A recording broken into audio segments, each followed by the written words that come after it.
Former President Trump's White House physician turned Texas lawmaker claims the new COVID variant is a, quote, political ruse designed to steal the midterm elections.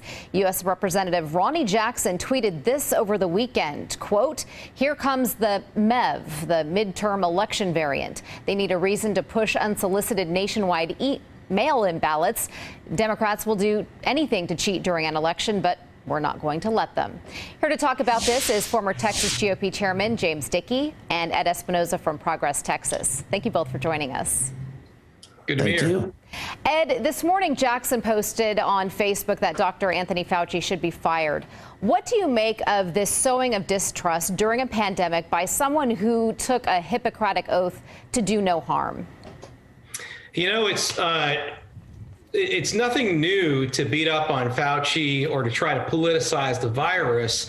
But the thing is that I think that what he's thinking is not within the mainstream of Americans. I'm not even sure it's within the mainstream of Republicans. I think it's such a far-fetched effort to try and create politics out of science that it's hard to take seriously. Look, the Democrats didn't come up with the Omicron variant. Scientists in South Africa identified it. The World Health Organization identified it. And the thing is that this strain appears to be more dangerous than some of the earlier strains that we saw. So we have a responsibility to tell people about it.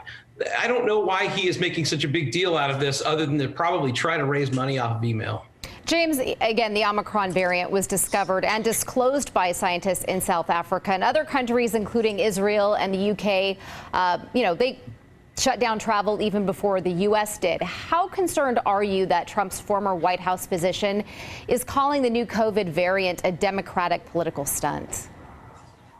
Well, so first of all, he not only was President Trump's physician, he was also President Obama's physician. So his role as a physician spanned two different presidencies. The important thing here is that what we're seeing worldwide is we're seeing a repeat of the same failed methods. Yes, Israel shutting down their border. And the funny thing is, President Biden, when President Trump tried to shut down the border and tried to shut down travel from countries that were having big breakouts, he called that unbelievably racist, and yet he's doing exactly the same thing. So the question of who's politicizing it, it's the Democrats who have politicized this from minute one. The minute we were talking about the impact of COVID on Texas, the Texas Democrat Party said we should immediately go to 100% mail-in ballots, and we should start having drop-off locations all over the place because a drop-off location of every one of your mailboxes is not enough. And so for Dr. Jackson to say that this will be politicized by Democrats is like saying water is wet. Of course it will be. It has been since day one. But he's not even saying that. He's saying that it is a Democratic manufactured virus, essentially. So, again, what is your response to that, Ed? Well, okay, so, how politicized is the WHO not political? Well, they skipped over the letter G because they said it was a common last name. It is a common last name for Chinese tyrants. Yes, it is. And this is a Chinese virus. So I can understand why politically they didn't want to tie the two together. And so they skipped over that letter and went on to the next letter in the alphabet. All right. We are running out of time. Ed, I want to let you to weigh in here.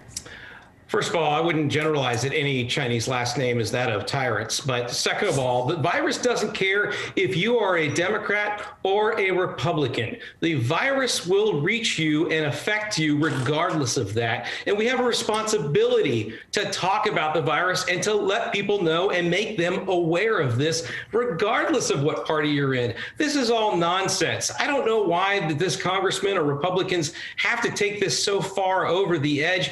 But the thing is if we're going to have a responsible response to these things, we have to have responsible communications. And that is not what the Republicans are doing right now. All right, we are out of time. But Ed, James, thank you both for sharing your perspectives with us tonight. Thank you. Thanks.